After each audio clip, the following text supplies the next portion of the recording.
So, in order to review kind of the factoring that we've been doing in the past week, try to put this into factored form.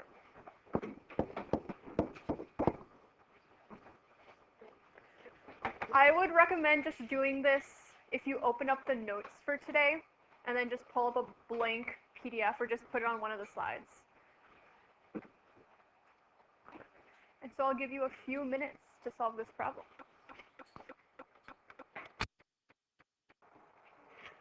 All right, the first step I would take so that you don't confuse yourself would be, let's just write this out in complete general form first.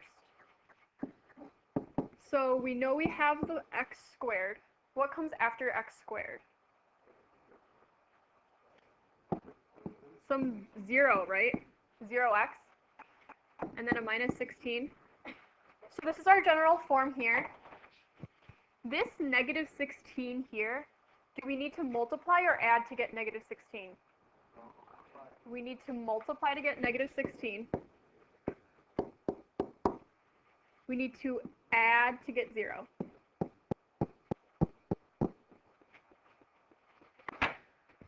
If we are going to multiply to get 16, what are factors of 16 that we could use? There's 4 and 4. What other factors could we use? 8 and 2, and then there's 1 and 16. So we have to pick between we have to pick one of these 3 factors. Which factor do we know it's going to be? It's going to be 4 and 4 because we need to multiply to 16, but we need to add to 0. So our 2 factors, we know they're going to be 4 and 4. If we have a negative 16, that means we need a positive times a negative, which means that one of these needs to be positive, one of these needs to be negative. Okay? A little bit later, we're going to do a more difficult example of this, but I think you guys will be able to handle it. Right? So, today what we are focusing on, it's still this idea of going from the general to a factored form. But today we are going to look at the example of something like this. All right? So if we look at just this first one right here, take a few seconds, look at it,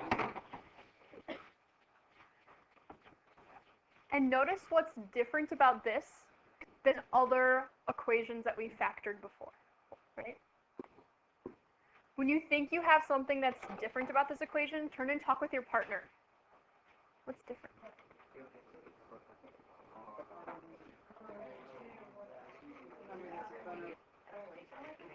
Okay, I've heard it from a lot of people. What do people think? What's the difference here? A is not equal to 1.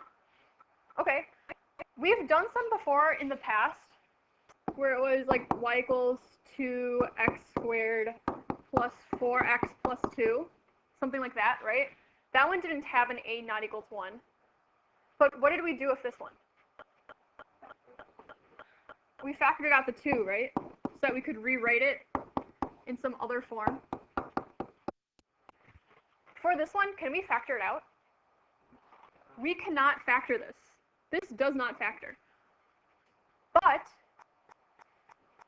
when we say it doesn't factor, that means this coefficient, the a coefficient here, does not factor out nicely. However, this equation here will still factor into our 2 factors. We just have to be more selective and think a little bit more about what those factors are. Right? So usually what we write here is, oh, there's an x here and there's an x here, right? But for this one, if we have a 2x squared, does 2 have any factors other than 1 and 2? No, it can't, right? So that means that for our 2 x's that are at the beginning, one of them is just a 1x, as we normally do, but the other one needs to have a 2 in front of it.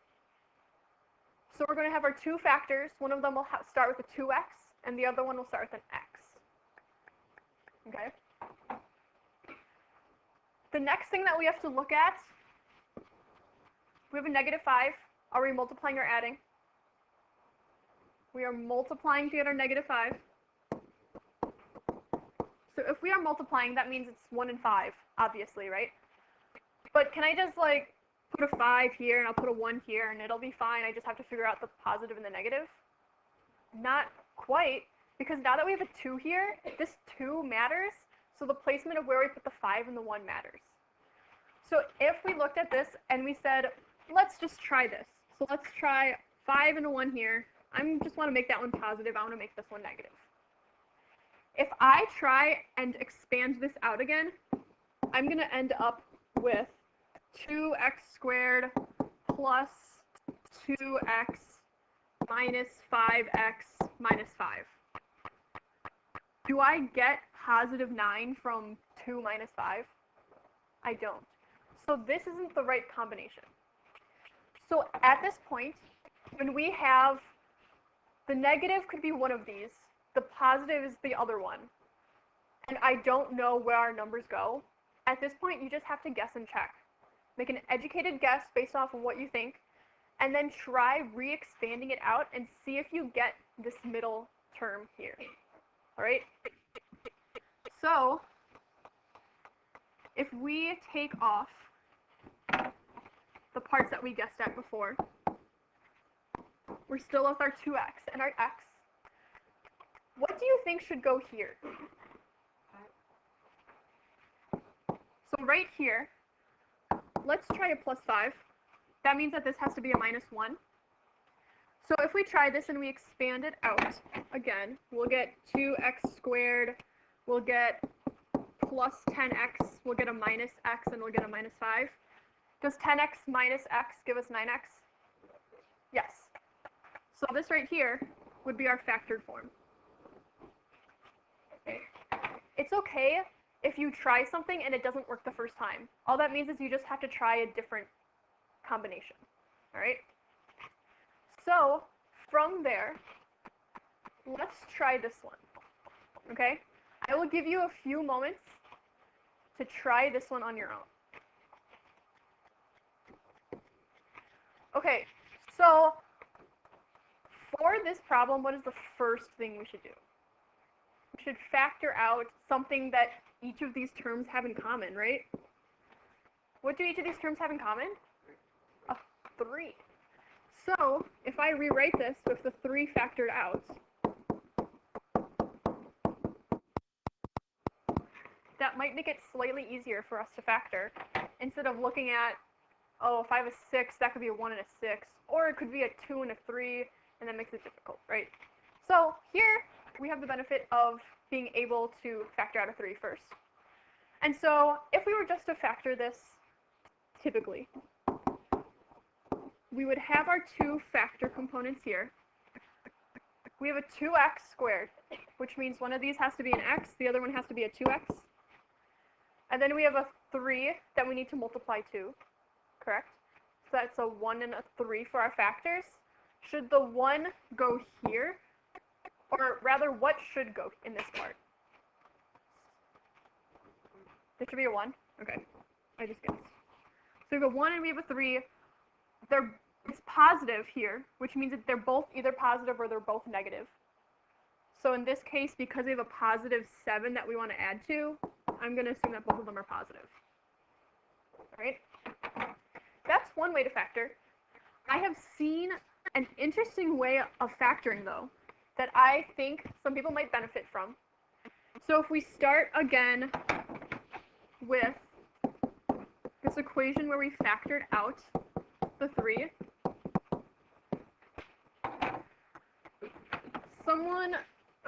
I learned that if you take this here, whatever's inside the parentheses, and you just take whatever's in the front, the a value, and you just multiply it to whatever's at the end, then if you rewrite this, you can rewrite this as x here. It's not actually part of our equation anymore. But you could rewrite this as x squared plus 7x plus 6. Yes? And then this no longer has that a term in it. Is it going to be a lot easier to factor if it doesn't have an a term? Yes.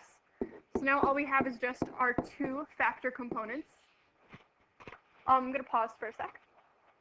All right, and then here all we have to determine is what two numbers multiply to 6 and add to 7, which is just 1 and 6. And you can add those. But then the last step here that you have to take is before you multiplied everything by, you multiplied this last part by 2. So you just need to divide both of these by 2. And so all you're left with at the end is x plus 3 and x plus 1/2.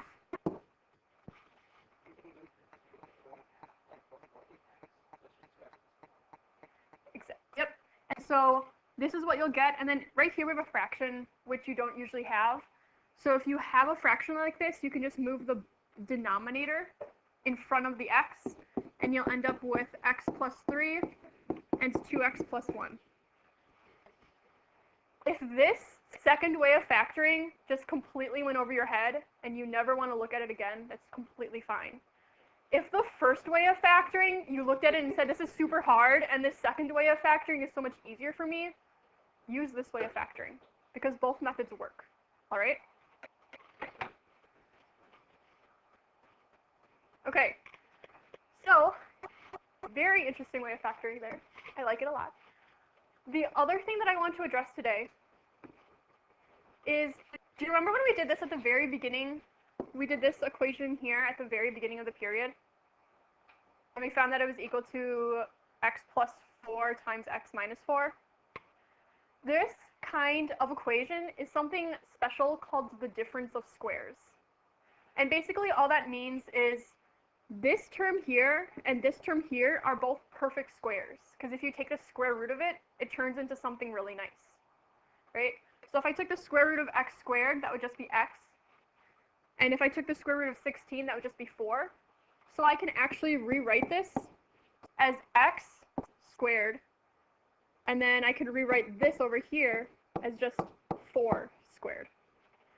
And if I do this, for any problems that look similar to this, what we can say is if you have something where it's x, where you find some term squared and then there's another term squared, you know that the factored parts will just be 2 factors with the same beginning and the same end. And then if we want a subtraction, one of them has to be positive, one of them has to be negative. So this one will be positive, this one will be negative. So if we tried a different one, for example, if we tried on the next page, this first example here, can you get a perfect square out of this somehow? What would our perfect square be for the first term here? 10x, because if you just square root all this, you just get 10x. And that entire quantity will be squared. And then if you look at this 49 here, 49, square root of 49 is just 7. And that's squared as well. So all you end up with here is you can say, I have this term, I have this term. My 2 factors are both going to have a 10x. And they're going to end in a 7. And since it's negative, one of them's positive, one of them's negative. If I had something instead, I'm going to return to this page really quick. We said x squared minus 16. What if we had one that was x squared plus 16? If you have, this is still like, square root of 16 is still 4, right? But can you get 2 numbers, a 4 times a 4, with some kind of sign that they'll add up to a positive, or multiply to a positive 16 and add to a 0? You can't. And so if there's something like a plus in between here, then you can't factor this.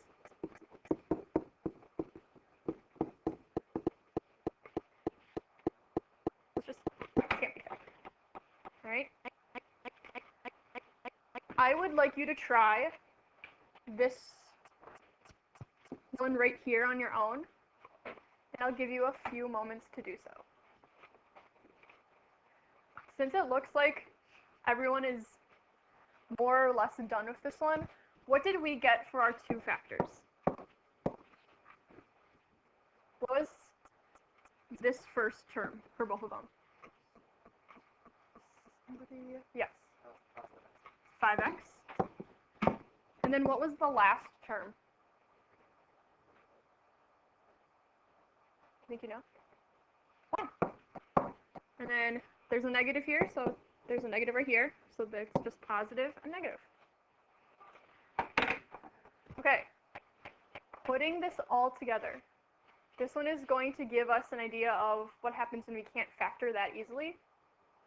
And it also goes into this idea of going back to, let's find the x-intercept, the y-intercept, and other important points on our graph. All right?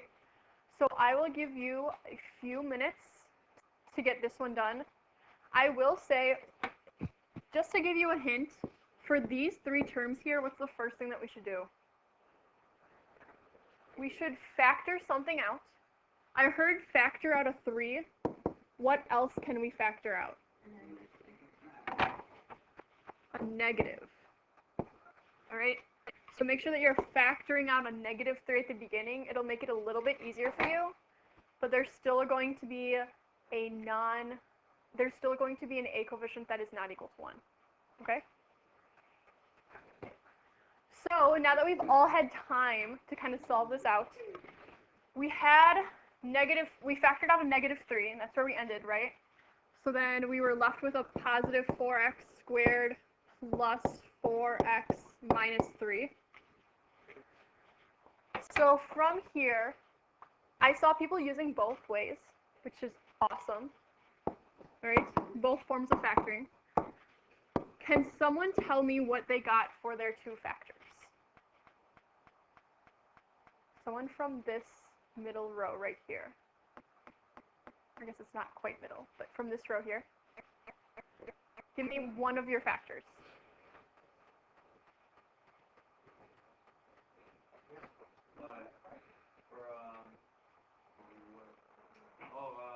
I got x minus 2. X minus? Oh, no, x minus 1/2. X minus 1/2. So if you got x minus 1/2, another way we can write x minus 1/2 is 2x minus 1. And here's why for this case, okay? If we have x minus 1/2, and we said, okay, let's find the x-intercept, which is what we want to do over here later, we're going to say x minus 1/2 is equal to 0, since our y has to be set equal to 0. If we have x minus 1/2 is equal to 0, what is x equal to? Just 1/2, because you add 1/2 to both sides. But if we started with this equation here instead, and said 2x minus 1 is equal to 0, and we solved for x here, you would have 2x is equal to 1, and then you would have x is equal to 1/2. You get the same answer, right? That's why these are synonymous when we're factoring, okay? What is the other factor?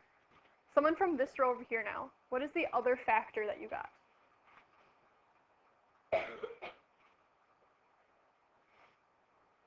You might have gotten a 2x minus 1, or you might have gotten x minus 1/2. What did you get? 2x plus 3 for the other one. And to make this a little bit more easier to follow, I'm just going to rewrite this equation down here with these factors here. And then over here, is this x plus 3/2? Yeah. Okay. So you could have done it either way. All right? From here, we already found one of our x-intercepts, right? X equal to 1/2. What is our other x-intercept?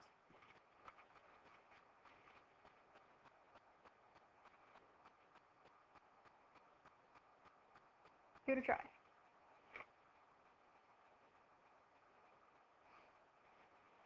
You have an x plus 3/2, or you have a 2x plus 3, and you set it equal to 0, and you solve for x.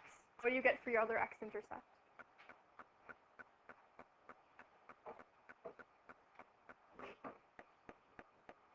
Negative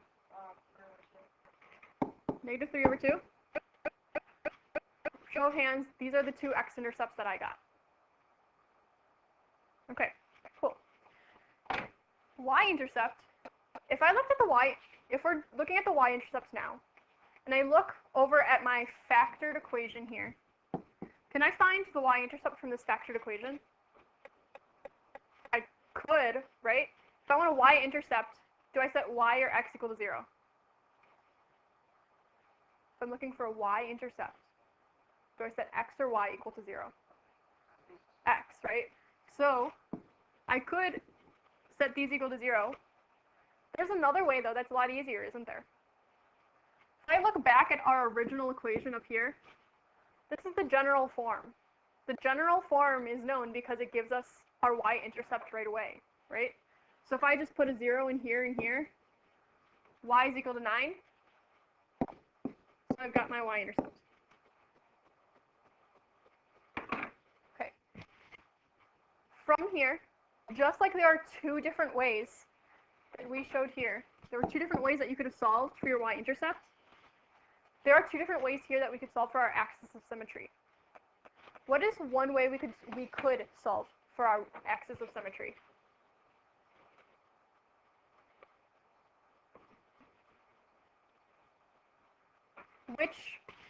Well, I guess first, which form would we like to use? Would we like to use the general form, or would we like to use our factored form?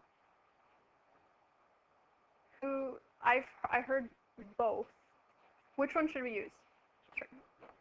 I'm hearing general, so let's use general first. If we're using general, what do we need to find our axis of symmetry for our general equation? Starts with x equals. Remember this formula? X equals negative b over 2a. So if we had our general form and we used this for our axis of symmetry, our general form, so here we have a negative and now we have a b. B is equal to negative 12, so that just means that this is like negative 12, right? Because, like, yeah, there's a negative here, but that's the same negative, right? So it's just negative 12 over 2a. No, right? This entire thing here is a negative 12. That negative 12 right there, that entire thing is b. So when you put this into this equation, you'll have a negative, and then you'll have a negative 12 on the inside. And then all of this is over 2a. A is negative 12. And you end up with negative 1/2. Okay? We're not going to solve it out entirely, but what is the other way that we could use if we chose to use the factored form instead? We could use that midpoint stuff, right? So x is equal to, and then what are two roots? 1/2 plus negative 3/2 all over 2. And you'll end up with x is equal to negative 1/2 again. Okay? Finally, our vertex. If we are looking for our vertex, what is our x value of our vertex?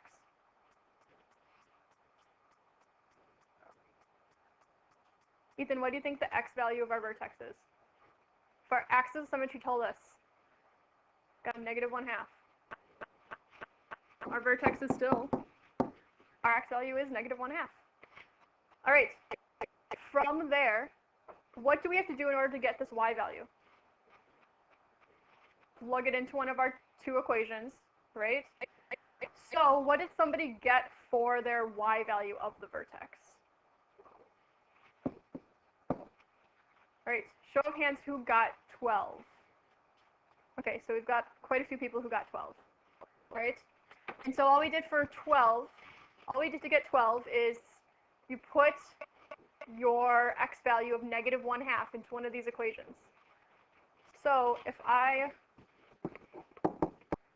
said negative 12x squared minus 12x plus 9 was my general form from the beginning, and I just put in negative 1/2 each time,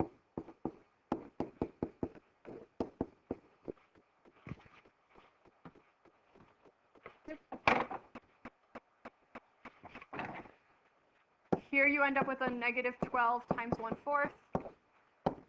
Here you end up with a positive 6, and here you have a 9. And then negative 12 divided by 4, that's negative 3 plus 6 plus 9, which is just 12.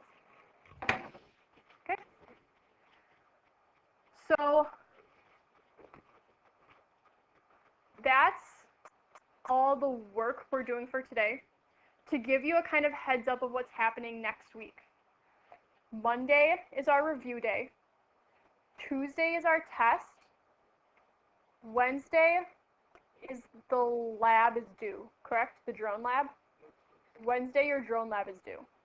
That means if you are having any problems with any of the stuff that we have, any of the material that we have gone over, Monday morning is a great time to come in and ask for help.